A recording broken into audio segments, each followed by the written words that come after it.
អូខេបងប្អូនសម្រាប់បងប្អូនដែលចង់រកតរេនបែបធម្មជាតិតរេនខេត្តកំពង់ចាមឥឡូវគឺ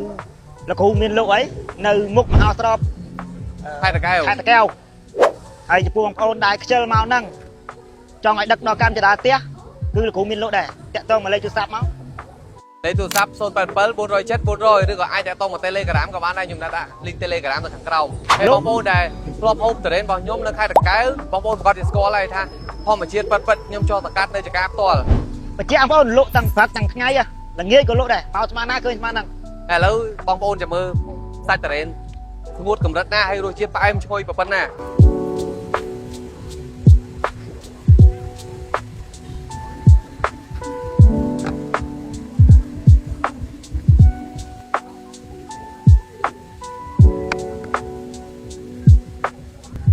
លក់មើលបងធ្លាប់លក់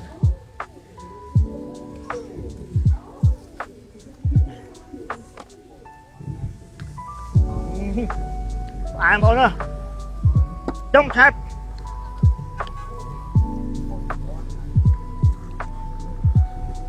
ទៀតបងប្អូនទៀតខ្លាំងមែនតើបងងុយបងប្អូនងុយទីដល់គោបងបាទលក់អានេះមកលក់តរេននៅខេត្តតាកែវបងកំពុងជួយបងប្អូនទាំងអស់គ្នាផ្អែមទីធានាឲ្យបានបង1គីឡូ23000បង1គីឡូ23000សាច់សុទ្ធ1គីឡូ60000អ៊ំបានអ៊ំបានធានាឲ្យអ៊ំធានារសជាតិឲ្យផ្អែមដូចយកលុយវិញធានាឲ្យអ៊ំយកអានេះពេញហ្មងពេញកៅវាហ្មង